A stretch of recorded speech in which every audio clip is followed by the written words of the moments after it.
Hi, this is question 5 from the AQA Statistics 1 June 2015 exam paper. For part A of this question, we're told that we have a wooden lawn edging which is supplied in 1.8 meter length rolls. The actual length, x meters of a roll, may be modelled by a normal distribution with mean 1.81 and standard deviation 0.08. I'm just going to jot that down over here. We have our random variable x, which is distributed normally with a mean of 1.81 and a variance of 0.08, which is the standard deviation squared. So our variance is our standard deviation squared. We need to determine the probability that a randomly selected roll has a length which is less than 1.9 meters. So I'm going to try and illustrate what's going on here. If we have a look at our normal distribution graph for x, we have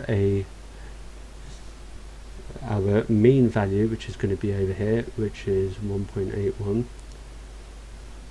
and one standard deviation is going to be 0.08. So we need to add that on, and that becomes 1.89, and then over here we'll have 1.97, etc. And then going the other direction, I'll have 1.73, so subtracting 0.08, and then 1.65. Okay, etc. So we can kind of see what's going on, and we want a value that's going to be less than 1.9 meters. So if I just could draw myself a quick line over here, we're looking for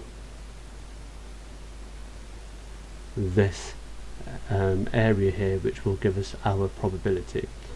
Okay, so to work this out, what we need to do is we need to transform this into this standard normal distribution graph here, where we have a central value of 0, so that's going to be the equivalent of our mean, and each of these represent one standard deviation. So we can read this straight off from one of our tables. So we can see this is just more than one standard deviation, and we're actually looking for,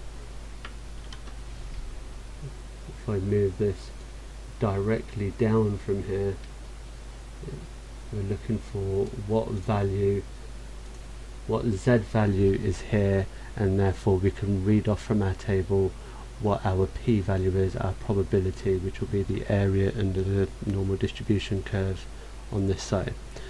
Right, so the way that we can work this out is we have a formula which is z is equal to x, which is our observed value of x, which in this case is 1.9, take away mu, which is 1.81 in our case, divided by our standard deviation. Okay, so over here I'm going to say my z is going to be my observed value of x, which is 1.9, take away my mean, which is 1.81, divided by my standard deviation, which is 0.08. Okay, so in my calculator now, if I pop that in, I've got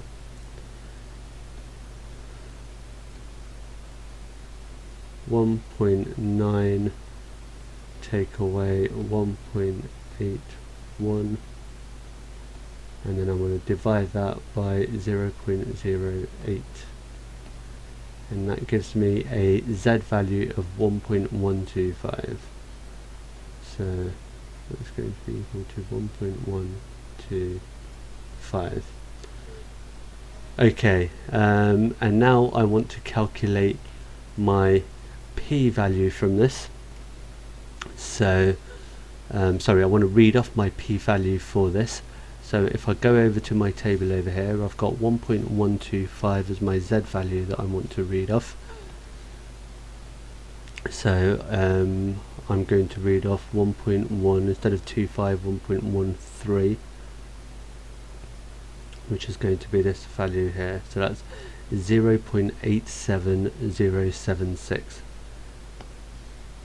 So my p-value is going to be equal to 0.87076. Okay, and then to 2 decimal places, which is what I'll state that to, we can say that my probability is going to be equal to 0.87. Okay, and if we just refer back to this graph over here, that sounds about right. This looks like it's going to be around 87% of the curve shaded over here. Okay, so I'm just going to tidy this up a little bit. So let's just move this out of the way, and we're going to have a look at part 2. So part 2 is saying that we want greater than 1.85 meters. So greater than 1.85 meters. So we're now, if I move that along, 1.85 is going to be around here. There. So what we're looking for is something that's just under 1 standard deviation, but we want greater than 1.85 meters, so we're looking for this area here. Okay, so what I'm going to do is when I read off my table, I'm going to get the left hand side. I always get the left hand side, so I'm going to get this whole area here, and because I know the area under the whole of this is 1, I can do 1 take away this area, and that will tell me the right hand side. It will tell me this area here. Okay, so I'm going to use the same formula that I had before. I've got Z is going to be equal to my observed value, which in this case is 1.85, take away my mean, which is 1.81, divided by 0.08. Okay, and if I clear that, I've got 1.85 take away 1.81. I want to divide that by 0.08. That gives me 0.5. So my Z value is going to be equal to 0.5. Okay, so again I can read this off my table over here, and 0.5 is going to be this value over here, which is 0.69146, which I'll quote to 2 decimal places as 0.69.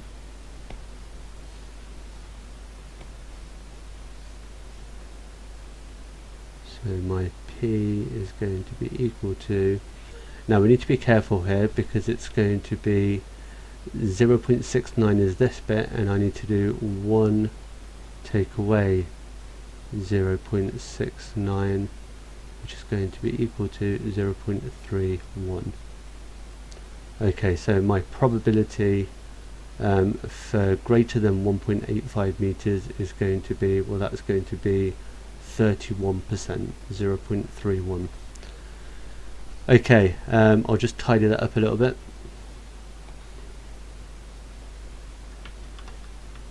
And for part 3 now, I'll move this over here. For part 3, we want between 1.81 and 1.85 meters. So we want between here and here. Okay, so let's think about this. We know that all of this is 0.69 because we worked that out earlier. We know from our central line here, so our mean, everything less than that's going to be 0.5 because it's symmetrical. So in order to work out this bit in between, which is this bit here,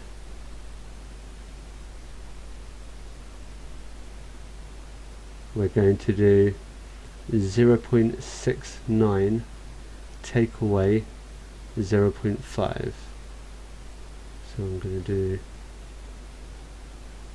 my probability is going to be equal to 0.69, which is all of that, take away 0.5, which is this bit here, and that gives us 0.19.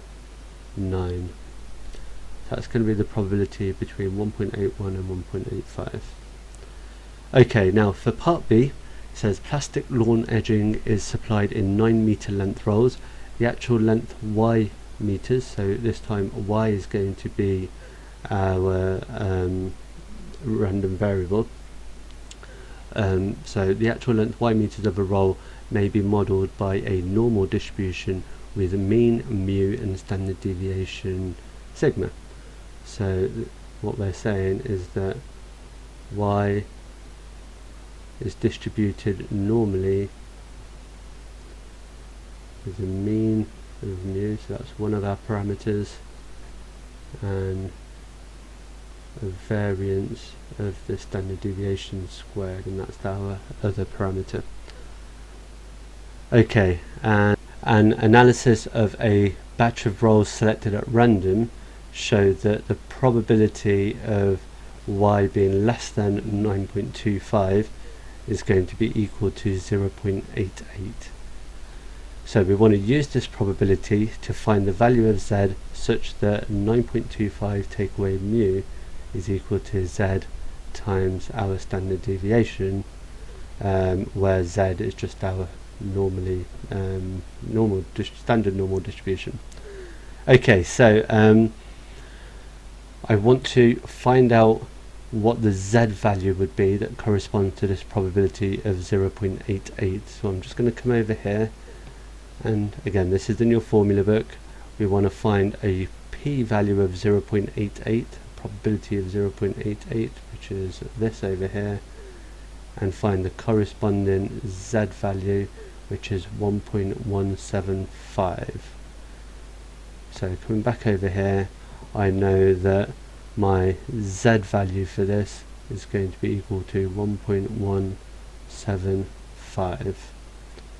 Okay, so I can rewrite this equation here as 9.25 take away mu is equal to 1.175 sigma. Okay, just move that over here. Right, for part 2, it says, given also that the probability of y being greater than 8.75 is equal to 0.975, we need to find values of mu and sigma. Okay, so what we first need to do is find the corresponding z value to this, because once we know that, we can set up an equation similar to this one and then solve them simultaneously to find mu and sigma, which will be our two unknowns. So again, this time I'm going to have my z value is, if I read off 0.975, so 0.97 is over here, 975 is this over here, so it's going to be 1.96. So coming back over here, I know that my z value for this is going to be equal to 1.96. So I can write down 8.75, I should say. Okay, 8.75 take away mu is equal to 1.96 sigma.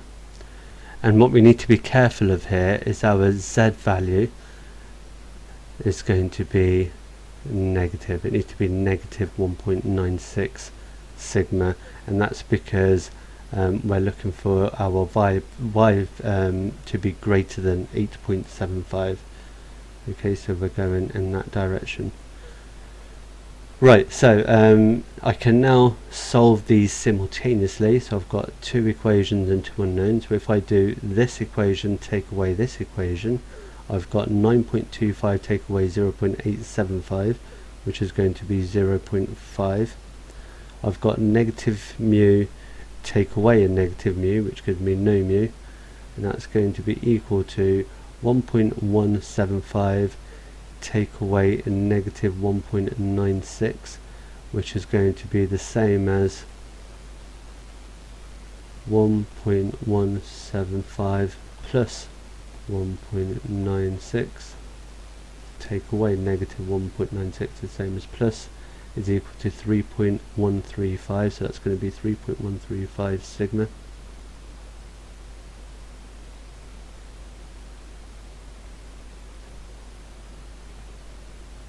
Okay, so we can work out our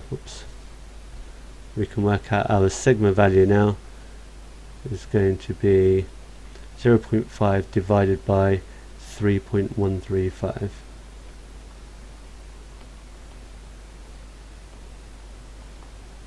That gives us 0.159. We'll go with that, 0.159.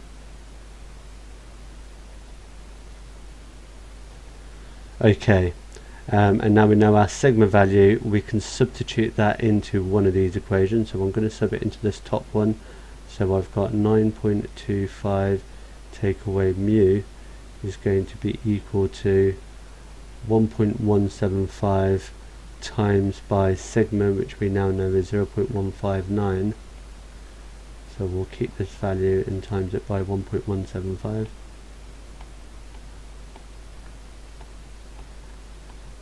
And that gives us 0.187.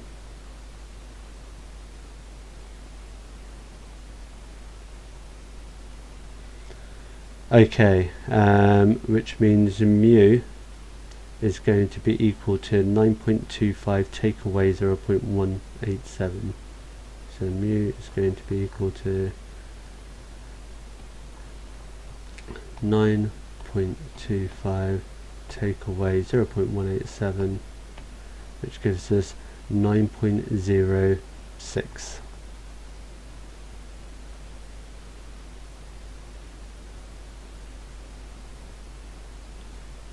Okay, and there you go. So that's our value for mu and our value for sigma. Okay, I hope you found that useful. Thanks very much for joining me. I'll see you next time.